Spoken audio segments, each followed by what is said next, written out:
Mark also worked with Trivium, so when they were starting to have, issues with their other guy, Matt contacted Mark and was like, "Hey, we really need someone like fast and someone that you would like fully like trust." The big thing with going into this record is we said to ourselves, and it sounds kind of selfish, but I think it's going back to the roots of what it is to be in a band, is we wanted to make the kind of music that we felt we wanted to hear as fans of metal. Like, what did we want to hear if we weren't the guys in Trivium? What's the record I want to hear? So that's what we made. And being able to live with it for so long is definitely really interesting because we also kept it a secret. We didn't tell anyone to go to the studio. We didn't tell anyone to the writing. Probably beyond Oblivion, just because it's fast, it's brutal, and it's just so meat and potatoes. It's like just right to the point.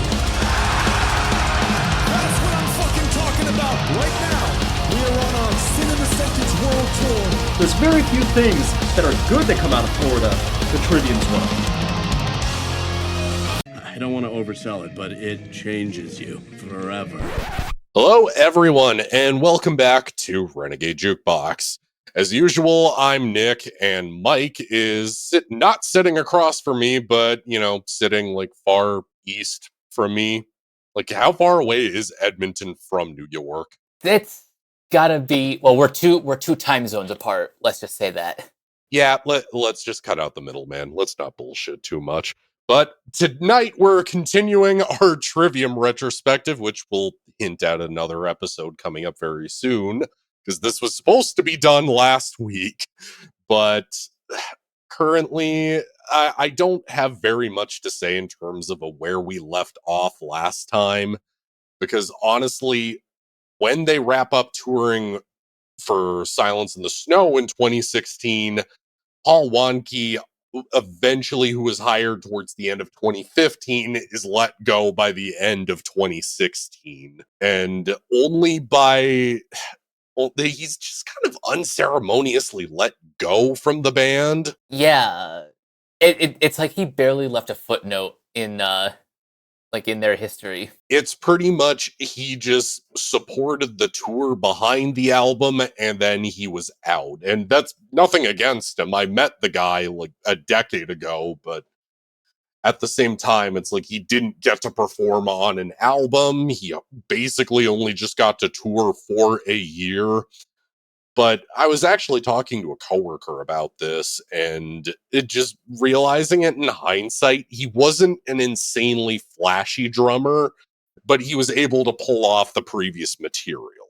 But other than that, we're still in this period where I couldn't help but notice online that this is the time frame where people seemingly had zero respect for Trivium, and I felt really, really disillusioned with people at the time, despite being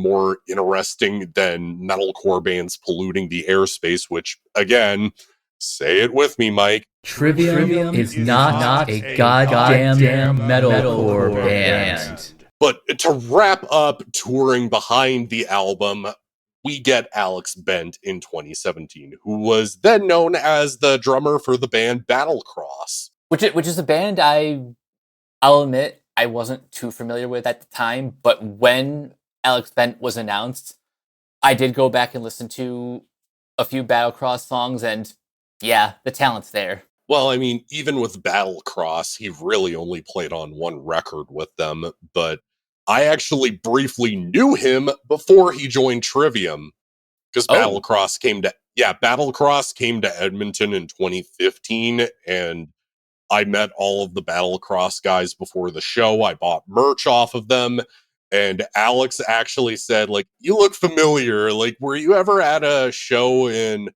I think it was Chicago?" He was asking me if I was at an Obituary show, and I'm like, I hadn't even seen Obituary at this point. I was like, man, I would love to see them, but no, you're probably thinking of somebody else there. But, by the time 2016 rolls around, he's not in Battlecross anymore, and the current discourse at the time around Trivium, it just admittedly did feel like another new drummer.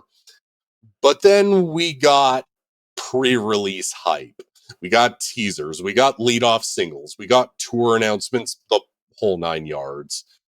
And I guess to really cut to the chase of it, and I've kind of hinted at this to Mike behind the scenes, just like, talking over Facebook and everything. I think the sin in the sentence is when Trivium finally got the respect they deserved. And I would absolutely agree with that.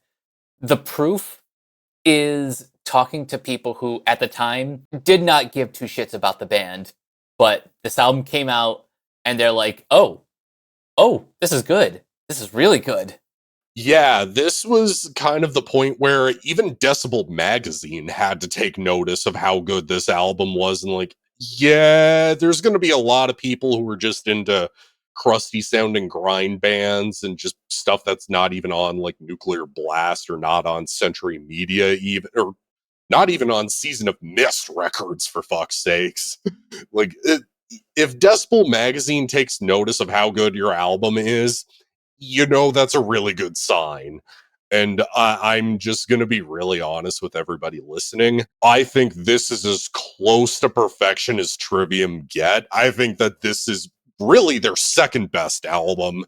It comes so close to Shogun. There's really only one thing holding it back, which we'll eventually get to in the track list. But to be honest, I think Trivium picked up where they left off on Silence in the Snow perfectly, but also realized they had to modernize their sound in a way that was authentic to them, but also still musically interesting. Yes. And I guess really there's no better way to hop into this record than with its lead-off title track. It's lead-off first single and just first introduction really to Alex being in Trivium. Mike, care to take the floor though for 2 seconds? Yeah, so I noticed something when for those who don't know, before we record these, we always do a final spin of the album. And one thing I noticed that really bugged me was, so on like the actual album, the track length for The Sin in the Sentence is 6 minutes and 23 seconds. But if you go to Spotify, they basically just cut off the atmospheric intro, and it just goes right in the song. It does that on Instagram too. Whenever I try to post the song, it literally just starts off with the snare. It's such a bizarre choice for a big corporation. And Mike, care to say how I'm feeling about Spotify? Fuck them. Yeah, fuck them.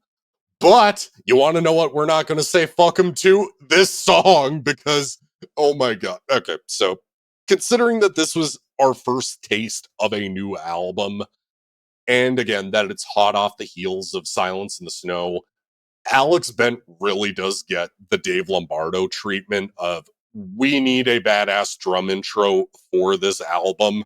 And really, as soon as you hear that snare hit after the atmospheric intro, it just launches you into this barrage of twin guitars that are amazing. But as also, as much as for as much love as this song gets for bringing growling back into the mix, I had to point this out to Mike that it still really features a lot, and I mean a lot, of clean singing. Yeah, and we were saying this in the previous episode, but Matt's clean vocals have honestly never sounded better. Yeah, and the thing that they do, because don't get me wrong, there is a ton of growling all over this song, but it feels more strategically placed. So they'll have sections where Matt is doing it on the record, but they have it there so that way in the live environment, Corey can be doing the growl part while Matt's actually doing the sung part. And that way, Matt's not trying to do 12 things at once and try to shred his vocal cords again.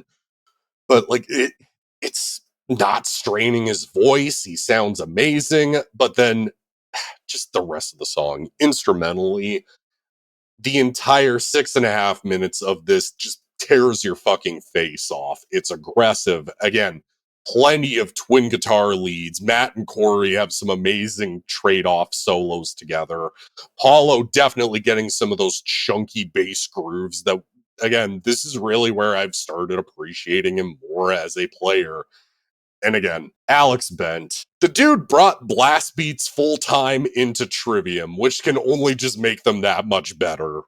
Oh, yeah. This is why back when I wrote my discography ranking editorial in 2020, this was before the next album, I mentioned that the chemistry between each member has never felt stronger.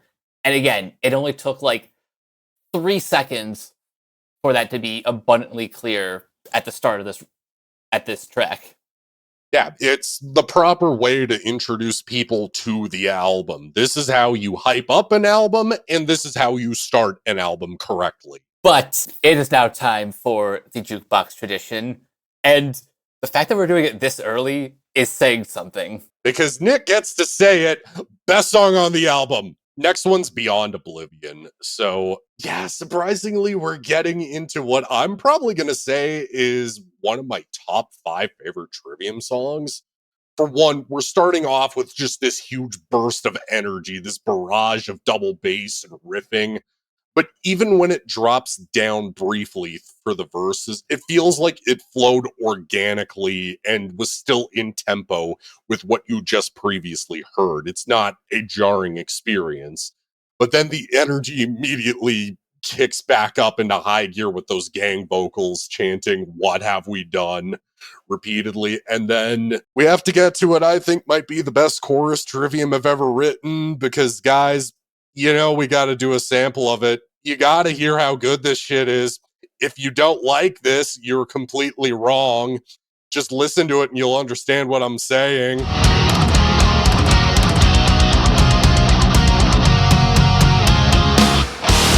dead road, a dark sun, now it's beyond oblivion.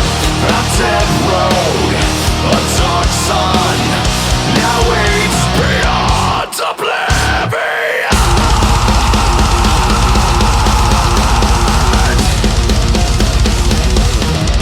Did you not fucking hear that? That's fucking incredible! Like, even when it drops you out of that chorus, we still got so much to digest as the listener. Alex just blasting away on the kit, murdering those kick drums like they owe him money for something.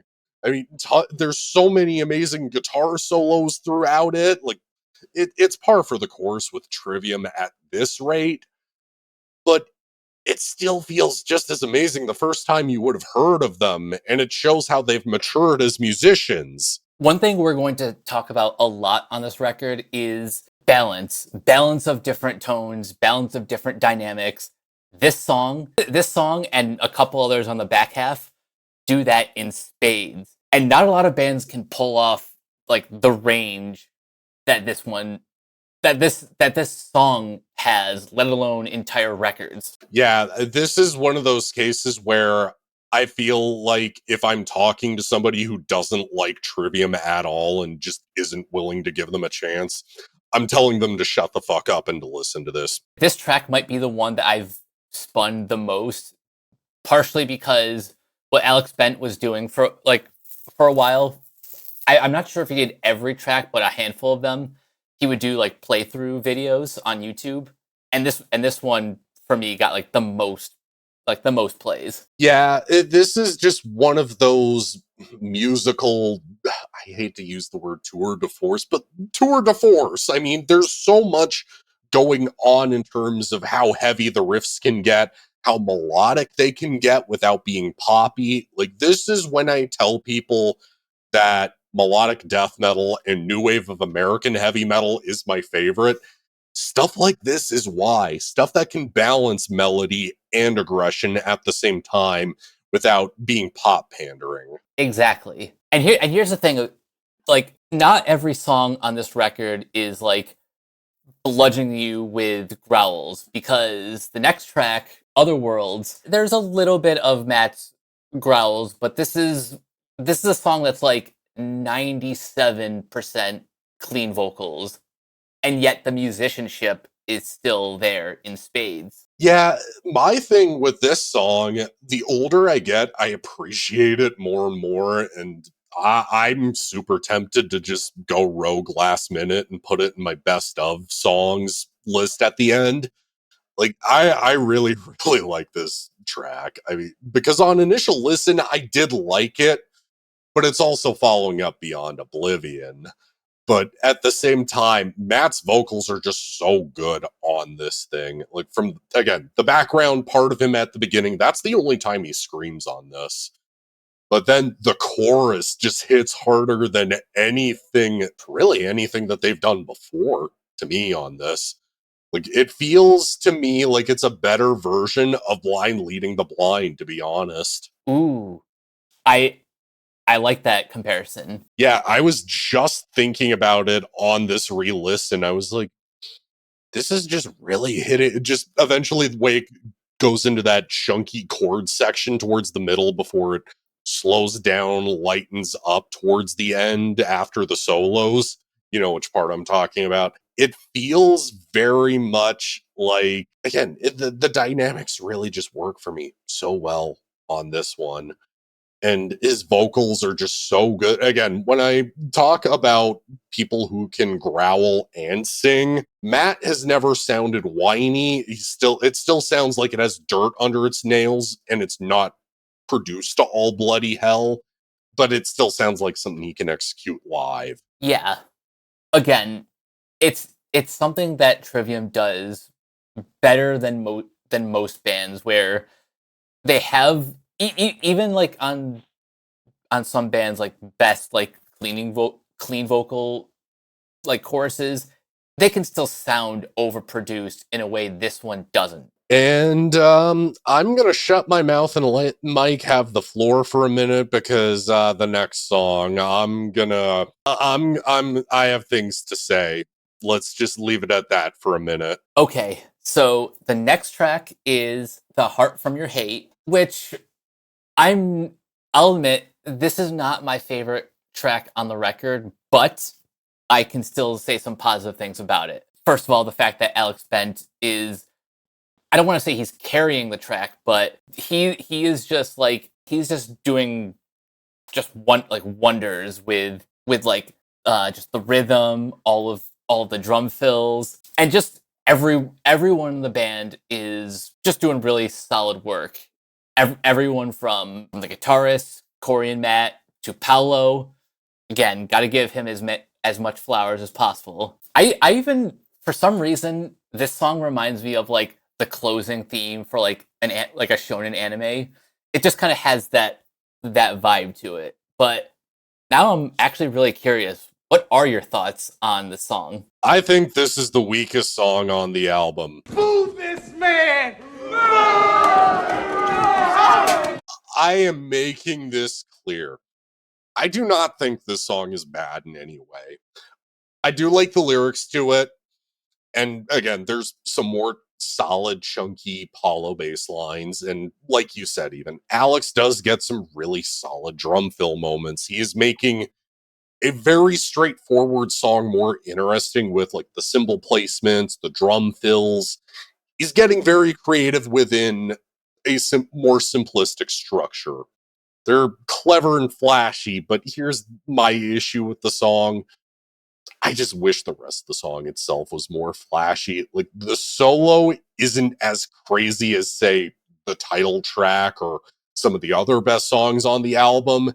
Even for the more melodic songs on this album, I don't think it's nearly as good. I'll say, this is going to sound weird, but this is kind of the lesser version of Until the World Goes Cold. I'm going to allow that comment, just because Until the World Goes Cold's amazing.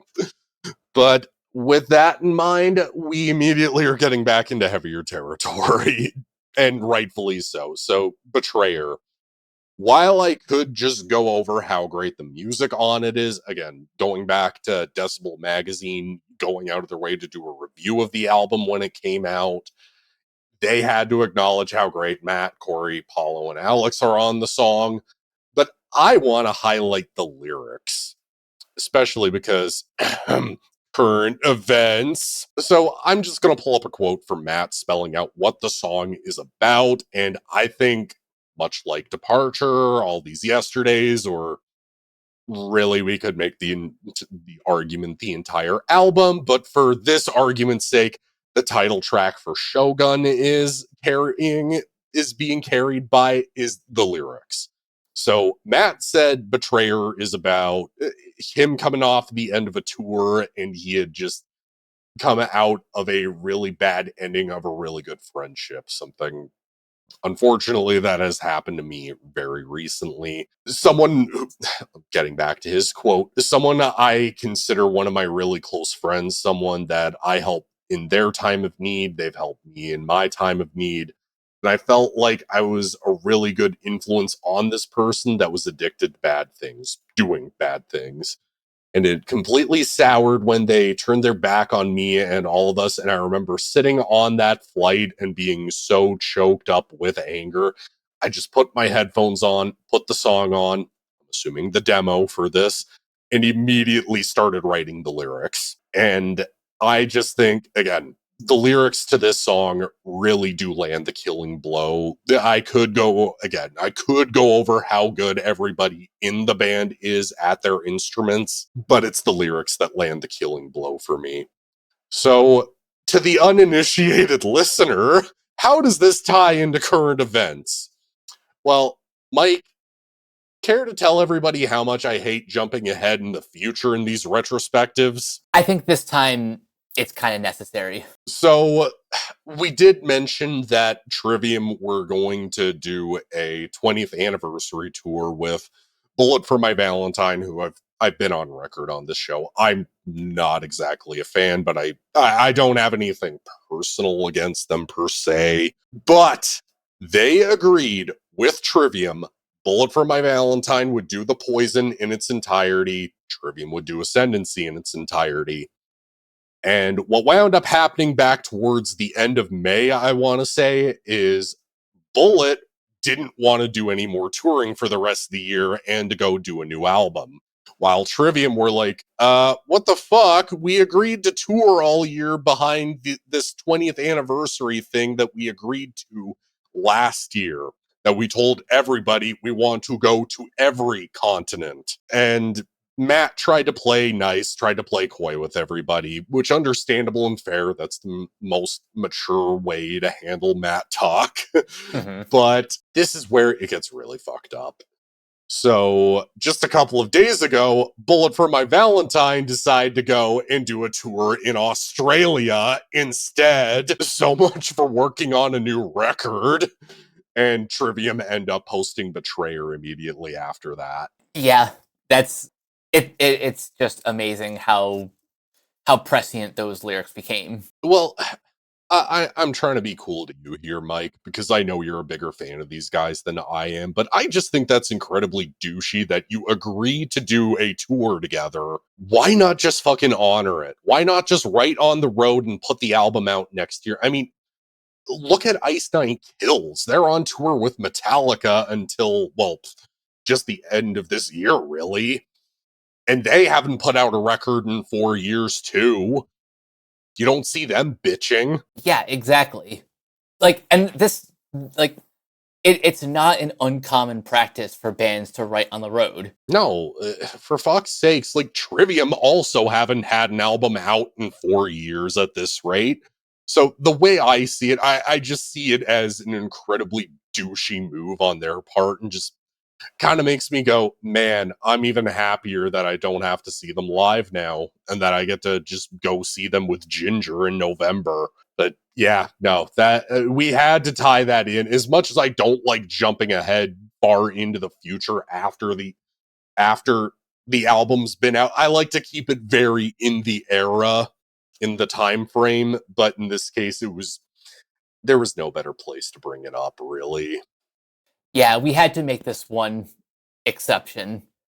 But I'm gonna say something not controversial, but probably from this point on any one of these songs on the back half, separate and on a lesser record would be best song on the album.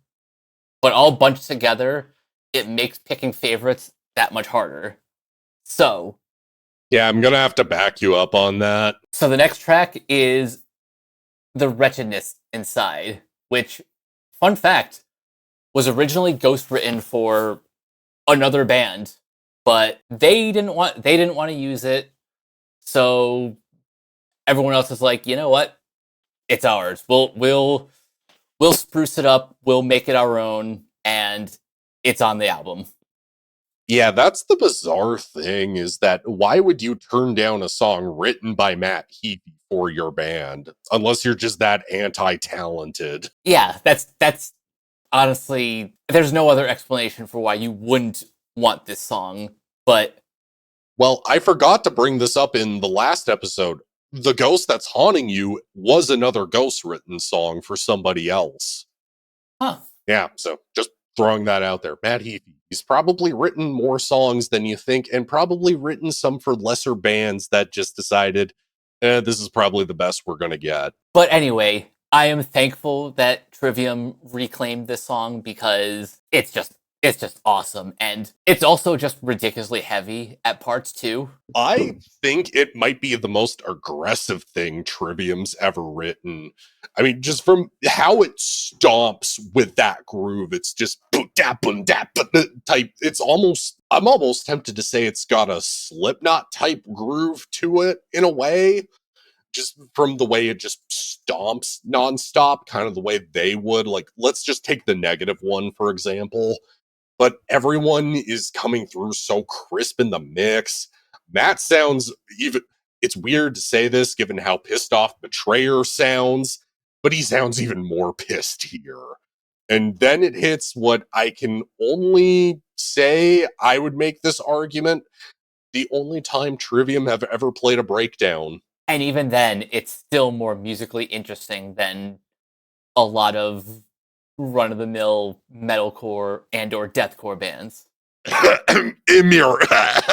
But yeah, this is just everyone again firing on all cylinders. Alex Bent is just completely destroying that drum kit. Well, you know what? I'm just thinking of a way to take a shot at Five Finger Death Punch and how much they overuse swearing in their lyrics. Because if you really think about how heavy the wretchedness inside is, again, there's no blast beats on it, it's just pure stomp and groove to it. In Five Finger Death Punch's case, they would just verse, chorus, verse the shit out of it, and then the breakdown would just kind of feel unearned, and then it'll launch back into the chorus again, and that's the end of the song within 3 minutes. Trivium really don't do that, and really the only time there is one big giant fuck you in the song, it's literally during that breakdown section, and then how it again, it's not a typical dun dun dun dun dun generic breakdown. It's more like, again, something that Pantera or Slipknot would do. It's just so monstrous and heavy. It just feels way more aggressive and way more earned. Yeah, this actually does remind me a bit of like Far Beyond Driven era Pantera. Yeah, I can get behind. And also, this is around the time Matt discovered the, behind Orbit Culture, the second best band of the modern era, Fit for an Autopsy. And Matt was listening to them a lot recording this record because The Great Collapse would have come out in the first half of 2017. And this would have been around the time they had just started recording Sin in the Sentence. So timelines add up. So it makes sense why this thing is so aggressive. Okay, yeah, that makes a lot more sense now that I think about it. So this might be controversial to some people, but given how we've kind of had the part of the episode where we go over the Dying in Your Arms of the album, I'm about to say it, Mike, and people might not like it. I think this is the best version of the Dying in Your Arms style of songs. I cannot disagree. Yeah, so Endless Night is literally what it is. So pulling it up from songfacts.com, Matt is buddies with a personal trainer back in Florida, and he has this training company, and he was asked to score a video for their trainers as kind of like a year-end kind of deal. And basically the buddy of his for this personal training company really liked the song, But then Matt took it back to Corey, Paulo, and Alex, and they were like, hey, we really like this too, actually. Can we just take it and rework it for our band? That's ultimately what they did. And really, lyrically, this works better for me than Dying in Your Arms. This works better than This World Can't Tear Us Apart. This works better than, what did we end up agreeing on would be the Dying in Your Arms for Vengeance Falls, dude? Oh, I don't It's even fine remember. if we're gonna, it's fine if we're drawing a blank for recording, but even for any previous albums, I think this is the best version of that style, and it again feels like they took the years of maturity from since that song came out, they applied it to Endless Night, and it just works so well. Yeah, you just hear that maturity in, like you said, the lyrics and like the musicianship too. I It really cannot be understated how much Alex Bent is contributing to their musical evolution. Yeah, and even in a song that's just really 3.5 minutes, he's just doing so much interesting shit in the music, from, again, tom placement, fills, cymbal placement. He's contributing a lot, and I think that's even better represented in our next song on the record. Again, going back to what I said before, pretty much the entire back half, if separated on lesser records, would be easy best tracks on those records. But because they're all bunched together, it makes picking favorites just that much harder. And Sever the Hand, I would say, to spoil a little bit of my best list, it's fighting for number 2. Well, it's very much in the vein of Beyond Oblivion in a way. Just the way the tempo drops during the verses, but then it just picks up organically where it left off in tempo and just ramps up the aggression, I think. But then Corey's awesome solo, the amazing chorus. I mean, who can't? This is kind of one of those songs that's perfect for an entire crowd to just sing, sever the hand of any god or man. Like, it immediately gets stuck. It gets wedged into your brain immediately. Even if you haven't heard it in a while, it gets wedged into your brain. Yeah, so many great choruses on this album. It's just, it's amazing. But also the bridge and the solos are just out of this world. This is Just the way it drops you into that thrash riff. Yeah, before that, with Alex just going to town on the cymbals as like the build up to the thrash section. It's probably one of the best like build ups to a thrash section that they've done. Well, it pretty much just demands you open up a pit at the show. It just is like, no, open up a pit to me immediately. Even if you're in your living room at home where there is no active mosh pit, no, you are moshing over that goddamn couch. Exactly. But then it drops into, I think this part actually lands the killing blow even more. I don't know how this song just gets better and better, but then it drops you into this really technical twin lead section that's amazing, that it's really begging you to sing along with it in the live environment. And again, we had to drop a sample of it.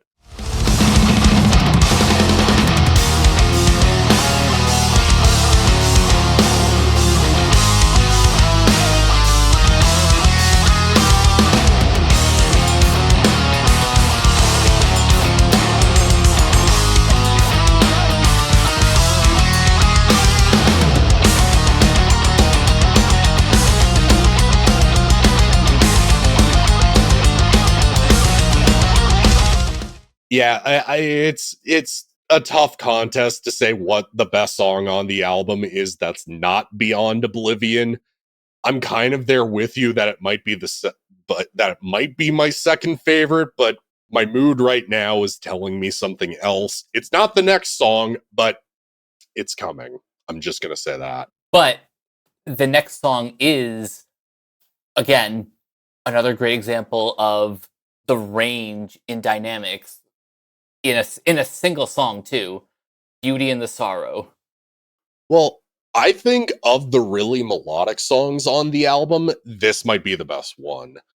And you took the words right out of my mouth and literally said what was on my notes.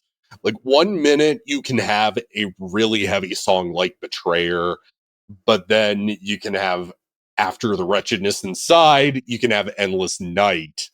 Like, given how brutal that song is and then how melodic Endless Night gets, here on this song in particular, it cools you down after that, again, that active mosh pit starting song.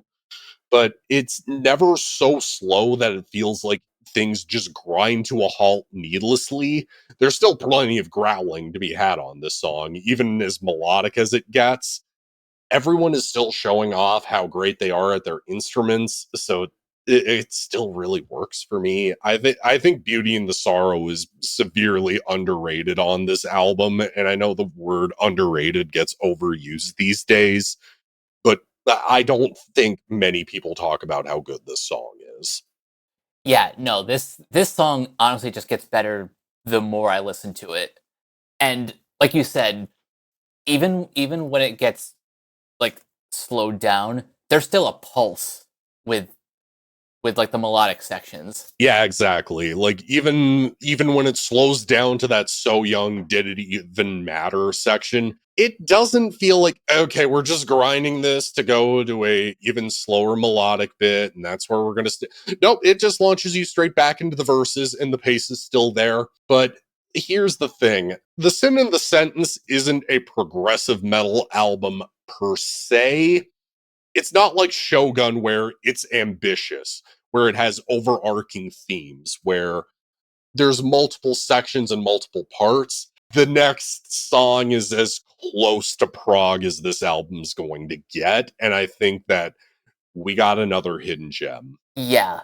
So the next track, The Revanchists, probably again, it's got to be either it's depending on the day, it's like number 2 or number 3 below Beyond Oblivion.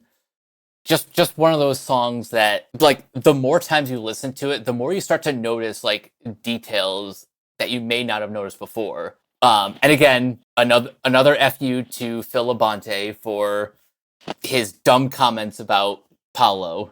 Yeah, because during the promo cycle for this album and to draw up hype for All That Remains, he tried to start a shit talking war with Paulo over Facebook and YouTube. But like you listen to the intro to this song, and like the more you listen to it, the less Paulo's comments make any sense. You mean the less Phil's comments make any sense? Oh, yes, my apologies. Nah, in this case, Phil's stupidity is so contagious, it unfortunately rubs off on you. This is why I'm even less excited about All That Remains, just because of how dumb the motherfucker has gotten, even to the point where he's on Tim Pool's show now. So yeah, no, fuck you, Phil.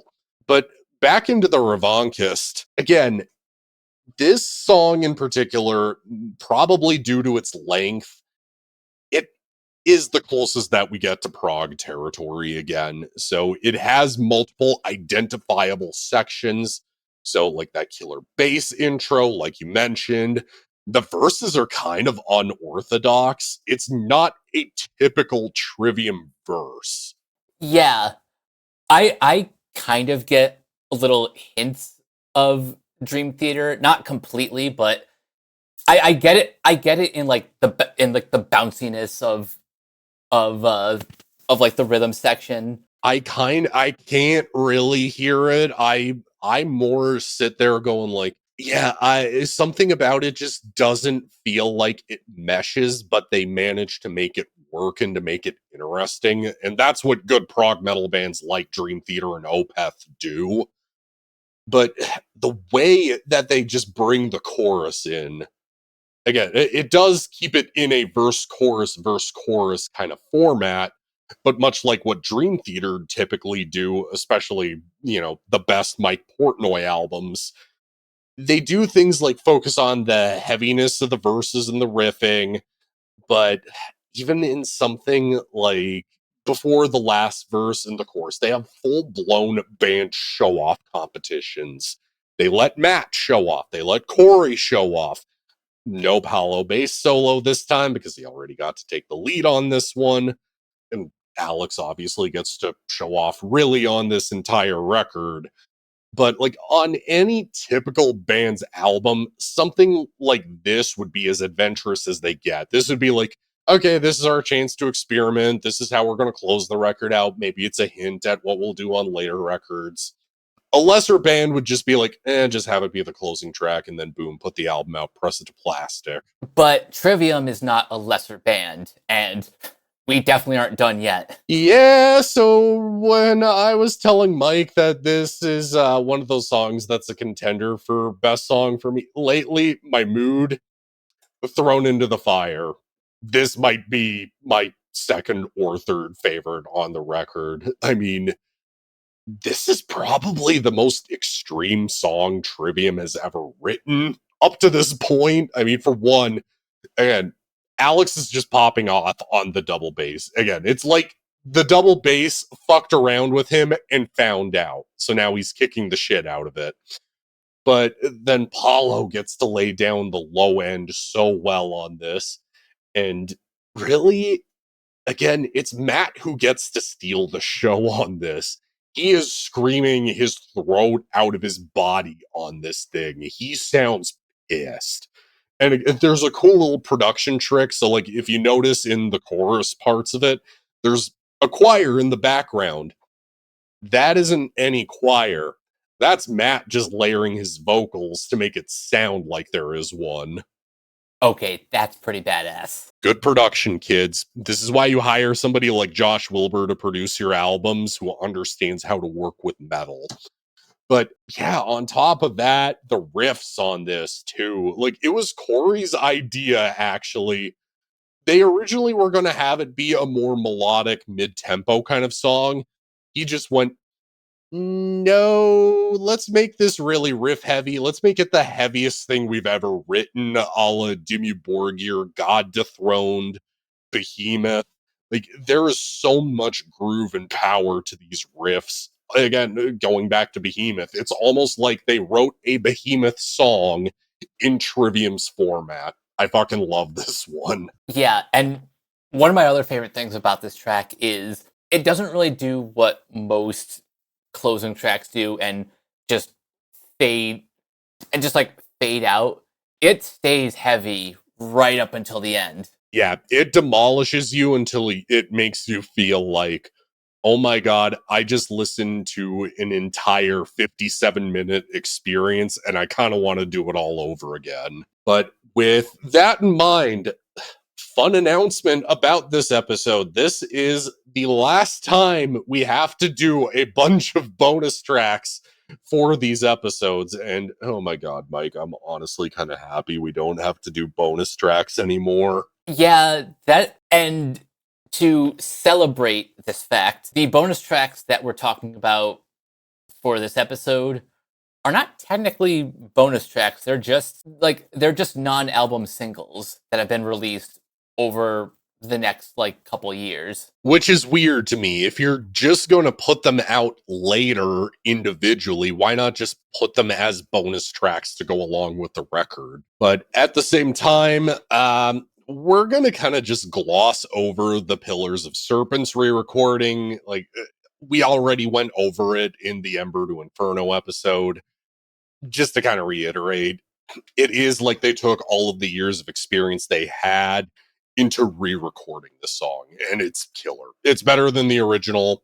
You can go listen to our Ember episode because it's really good and we're proud of it. But if you want to hear more about it, that's where you can go hear more about it. Yeah, we're gonna cut right to the first of these numerous non-album singles, Drowning in the Sound. Yeah, we're officially entering in way more interesting territory because this is the only original song of these bonus tracks, really, which is kind of weird if you think about it. Oh yeah, definitely. But this is a Drowning in the Sound. It's another one of those in the melodic section of their catalog songs. But to be honest, I think this works more for me than Hard From Your Hate does. Like, for one, I really love how much the riff is just grooving along in the song. I did read one comment over on Reddit saying that it was just way too genty, and I do not fucking hear that at all. I have no idea what they. This doesn't even sound like it was recorded on a 7-string, for fuck's sake, so I don't know where they were getting that shit. Yeah, I don't hear that either. If anything, this for some reason this song just kind of sounds like summer to me. Maybe that's Yeah. just because of like that riff. Yeah, and also the time frame that it released in, because I think it came out right in the summer of 2019. But also, the thing I want to bring up before, just I'm going to throw this out there too. It has more really great solo trade-offs between Matt and Corey, but I've noticed this, given I know we've kind of memed us going Trivium is not a goddamn metalcore band in these episodes. And while we maintain that fact, I kind of can't help but feel like Matt is commenting on metalcore bands of the time with the lyrics. Yeah, this is about as close to a diss track as we're ever gonna get. Like, it's not even, he's not really even saying anything directly. It just seems more like a comment on the industry at large. Yeah, I'm just going to read these out for people just so that way we can prove our point. Like a drug, it dilutes with every hit you seek. Assembly line authenticity, ghost written complicity. Who are you to tell me what to do? I mean, that kind of spells it out, kind of taking shots at like the Octane style metalcore bands. I mean, yeah. I mean, just for that alone, I'm also really tempted to put this in the best song category just because of it taking shots at. I've been on a kick of new wave of American heavy metal albums and just getting into bands that I never heard prior records to, like getting more into like the Past Bleeding Through albums, getting into Poison the Well, and just hearing how diluted, inauthentic, overproduced, and just boring metalcore we've gotten over the last decade. This stuff is just way more interesting to me. So, like, anything that takes shots at, again, me and Mike were talking about this last night. Why do we need to live in a world where shit like Falling in Reverse exists when we can have stuff like Bleeding Through instead? Exactly. And also, if Brandon Shipati ever got into a fight with Ronnie Radke, my money's always on Brandon. 100%. Purely on principle, unless the little twerp decides to get Alex Terrible to fight his fucking battles for him. But enough talking about assholes. Let's talk about a good song again. Yes. So we have 3 different covers to talk about. The first one is I Don't Want to Be Me, a cover of Typo Negative. So, to be clear, I love Typo Negative. This would probably have to be one of the first songs I heard before checking out any full-length albums by them. And one of the things that hooked me initially was just the kind of sarcastic, whatever attitude of the lyrics, the high energy of the music, which ironically never really pops up on any of their other records, given how doomy and menacing they get, but also just how sarcastic and jokey they are and kind of poking fun at the listener at the same time. But as much as I could criticize Trivium for just doing a really fateful cover of I Don't Want to Be Me, at the same time, I'm glad they didn't fuck around with it very much. It's very straightforward, but at the same time, they do a great job adapting it to their style. Yeah. Like, I honestly have no problem with a band that just takes the arrangement of the original and plays it straight, because it's not just about hitting the notes. It's also about like the nuances that only you can bring to a song. And even if you are like not straying far from the beaten path, like this still sounds like a Trivium song if you've never heard of Typo Negative. Yeah, exactly. It's a very fateful cover, but at the same time, if I were to suggest any of Trivium's covers, for one, I would still say the Iron Maiden cover is the best one. I would probably say We Are 138 and Skulls is maybe the second best. This might be edging that out even. I might say this is like second or third favorite of their covers for me. I think that's fair. But we get into, well, for me, I do appreciate the Dead Kennedys, but I'm going to be honest too.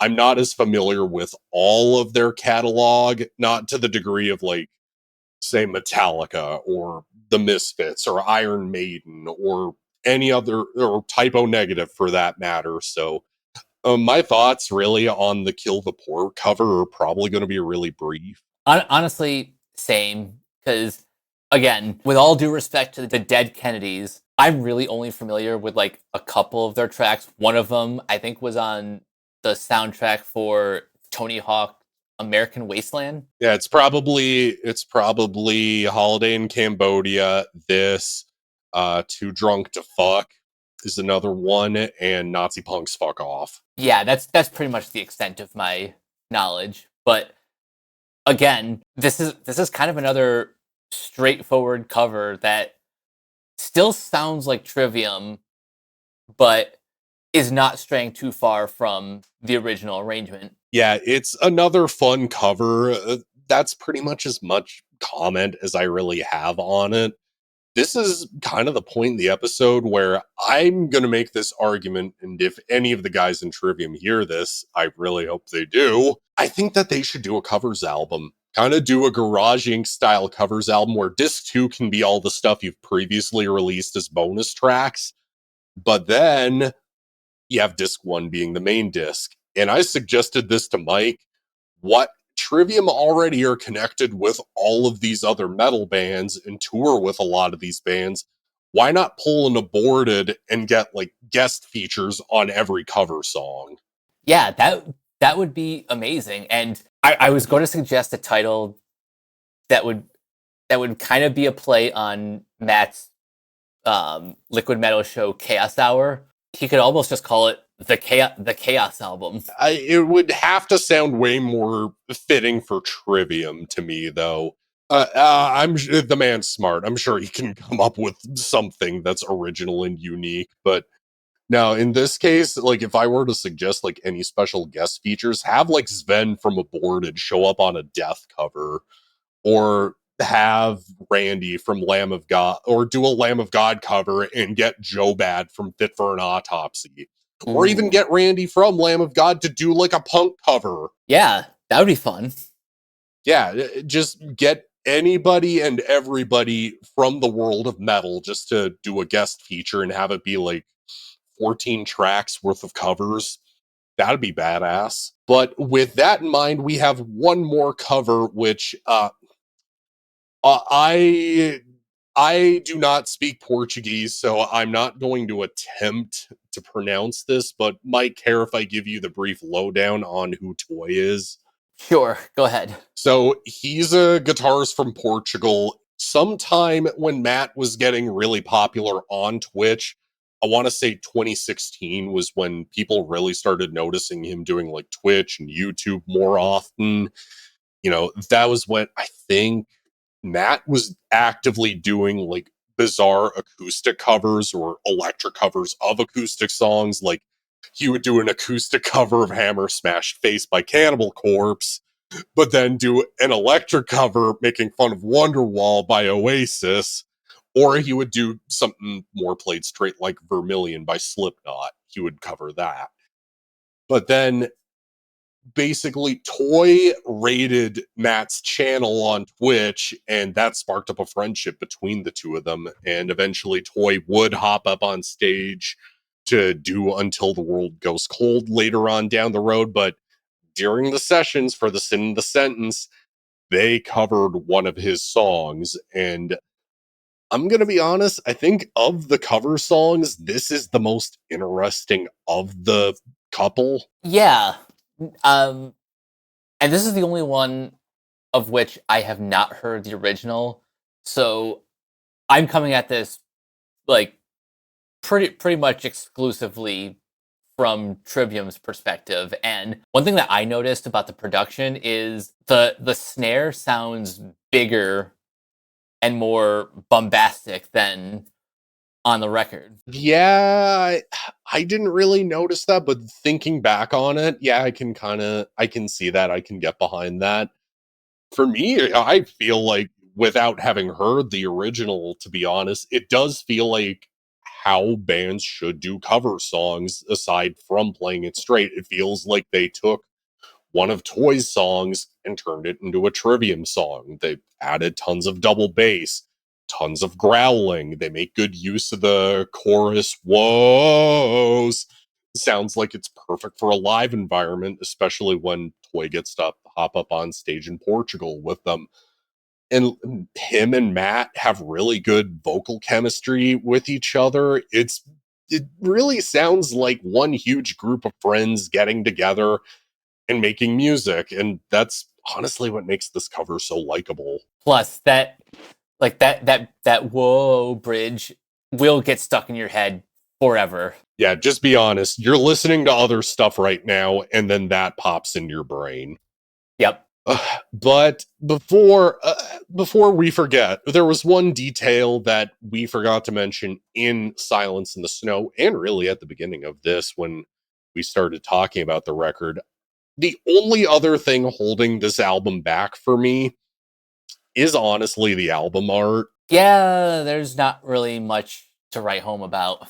So, what worked with Silence in the Snow was the kabuki skull. I'm just gonna call it. I'm probably wrong calling it that, but the skull on the cover for Silence in the Snow against a white background.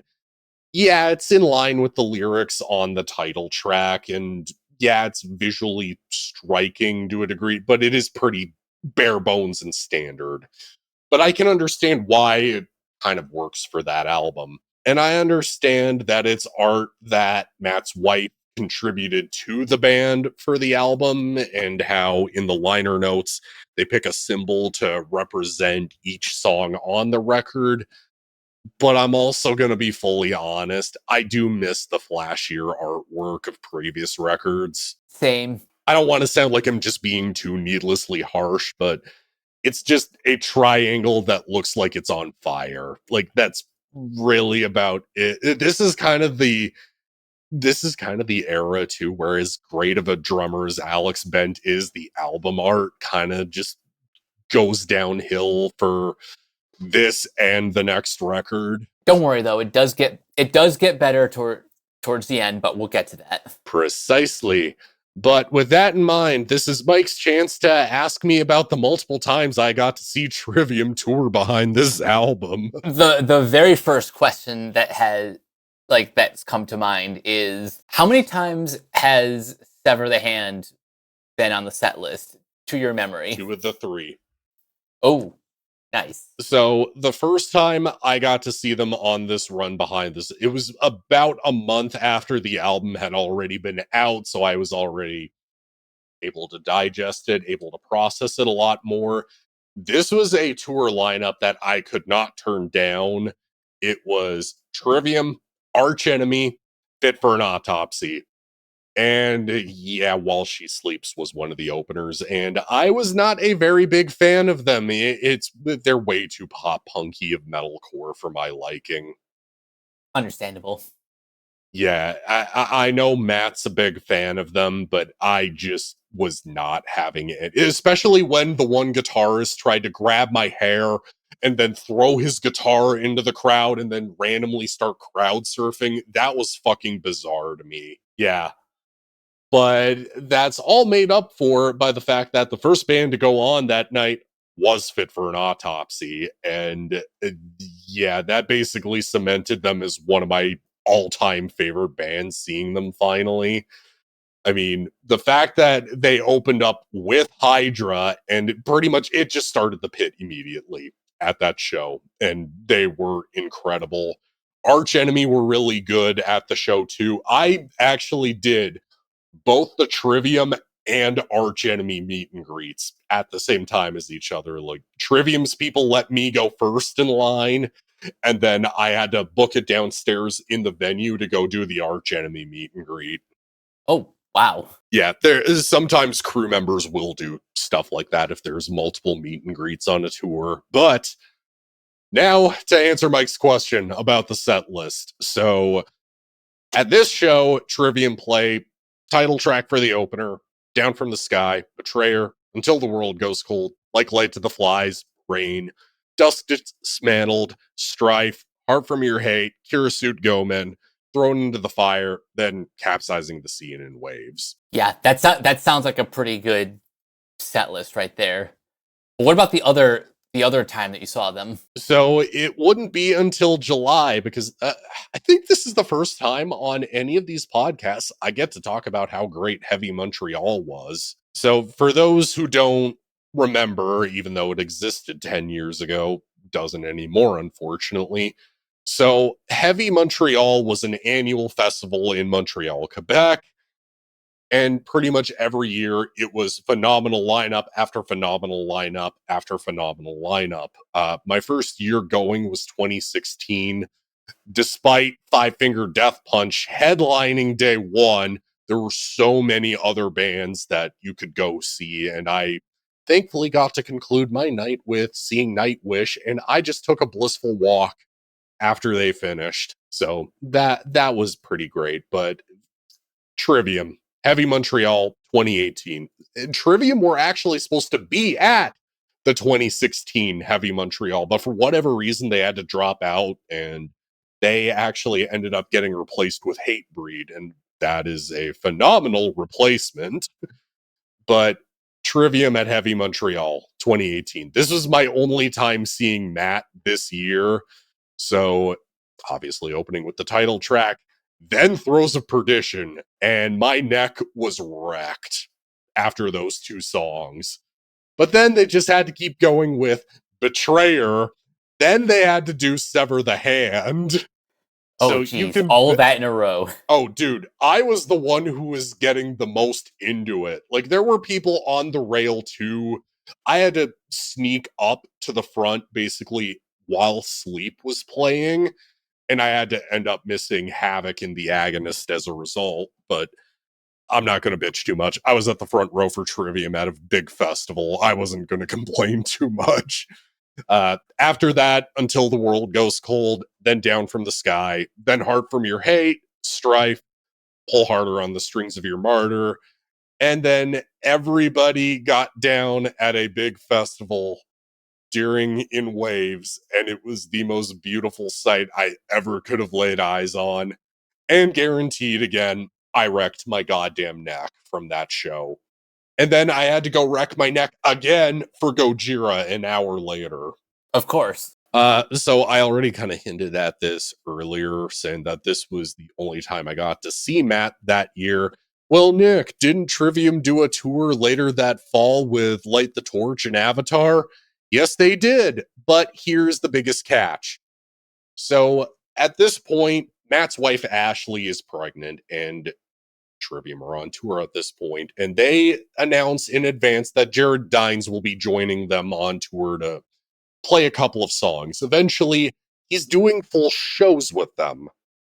Conveniently, the morning of the Edmonton show, it's announced Matt's not doing the rest of the tour anymore and that Jared Dines is taking over for guitar. This is the tour, I think, that I alluded to. I think it was either the last episode or 2 episodes ago. It was probably 2 episodes ago at this rate. Yeah, I think it would have been the Vengeance Falls one, because this was where... So here's my thing. I might as well talk about the openers. Light the Torch, I did like them, but I don't... Listen, I love Howard Jones to death. I love his Kill Switch Engage albums. I was a bigger fan of Devil You Know just because they were way heavier. I think that's fair. I mean, Safety of Disbelief is a really good song, but anytime they played a Devil You Know song, I was just like, okay, I am way more into this. This is way more interesting. But then Avatar come on, and I had way too many people telling me that they were the best band of the night. And yes, Avatar do put on a really good show. but they're not Trivium. And even without a Matt Heafy there, Trivium still found a way to make the show interesting. So they go through their Run to the Hills intro like they always do. But then in this case, Howard Jones comes up and does Betrayer. And here's the only downside is that you do have to see him read the lyrics off of his iPad or whatever his tablet he was using at the show was. But at the same time, if you're the lead vocalist of a band that had to sing his own set just 2 hours before, can you blame the guy for not having a complete other set of songs memorized? Yeah, cut the dude some slack. Yeah, exactly. Then immediately after that, despite Betrayer being a weird choice to be the intro, immediately after they go into Throes of Perdition, then this is the only time I've ever heard Beyond Oblivion live. Without Matt. Yeah, so I'm hoping when I go see them this November, I'm even going to ask them, can you play Beyond Oblivion? Can you play Beyond Oblivion? If you can't play it, can you play Shattering the Skies Above? But no, that was great to hear. Then it was Into the Mouth of Hell We March, which was just Paulo and Corey handling the vocals. And because this was the 10th anniversary of Shogun, they were doing way more Shogun songs on this run. And they were supposed to do He Who Spawned the Furies, but probably to take it easy on Jared Dines, they were like, hey, do you know Like Light to the Flies? Of course. But then after that, Howard Jones comes back on stage and does Sever the Hand, and everybody is into it. Then Until the World Goes Cold. This is kind of the point where I noticed Howard was doing way more screaming and sounding so good at it that I kind of couldn't help but go, man, why aren't Light the Torch doing these kind of vocal acrobatics? You know, that is a great question. Yeah, look, I know Howard likes to take hiatuses lately, but dude, you can scream your head off. I know you're capable. I've seen you do it twice. Come on, man. We know what you're good at. Do it again. But he does the wretchedness inside, takes a break, and Corey and Paulo do Gunshot to the Head of Trepidation. This is another point where I appreciate that song way more than I did in the past. And then title tracks and The Sentence, Heart from Your Hate, and then Down from the Sky is just Paulo and Corey.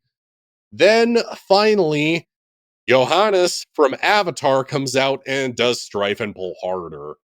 And then Howard comes back on and does In Waves. I'm not gonna lie, that even without Matt, that still sounds like a fun set. Yeah, I talked to a friend of mine that I've known from going to Trivium shows for, I want to say, from when I saw them on the Silence and the Snow tour, that's when I met him. We agreed that that was the heaviest show that Trivium ever played. But I mean, in general, though, I think, like I was saying at the beginning of the episode, to tie everything together in a neat little bow, I think that this is the album where Trivium finally got the critical and even commercial respect that they were deserving. I mean, the shows were selling out. The album was doing well.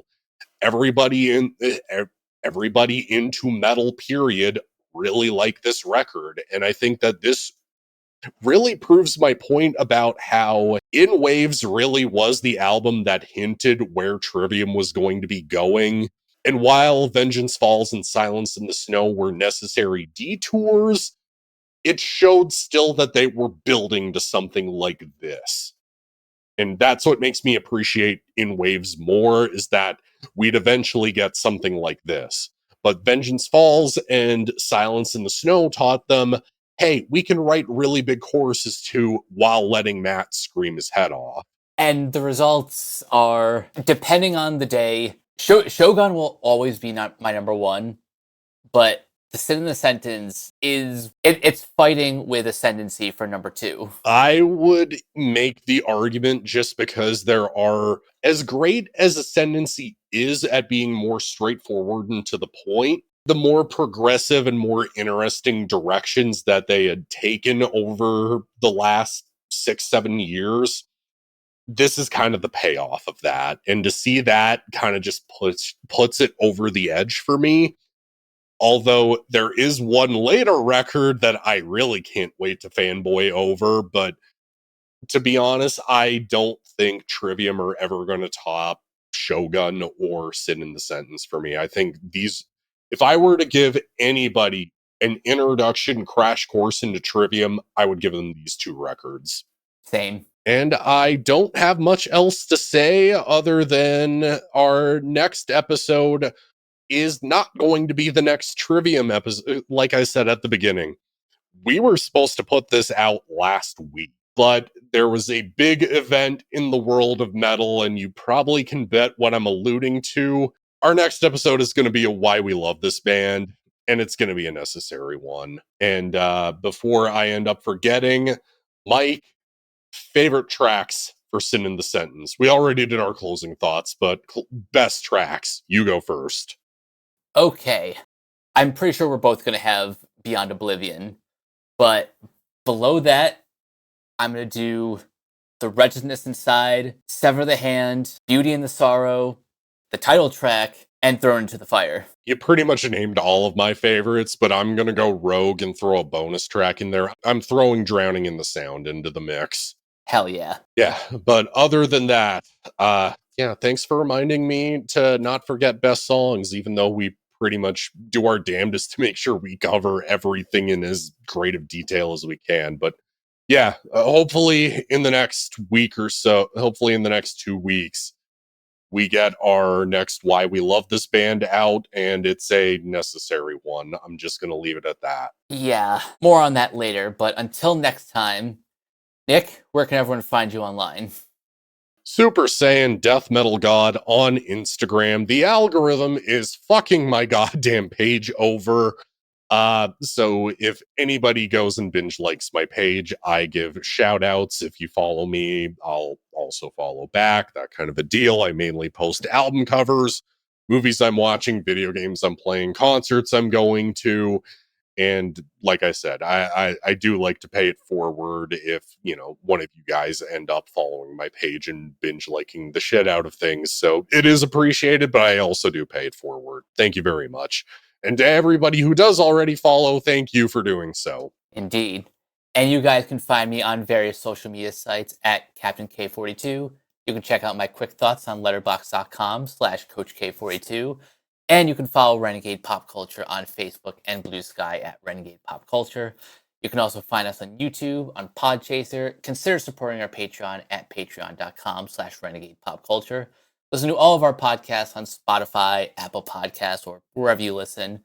And last but not least, everything can be found at renegadepopculture.com. You can escape, so do we.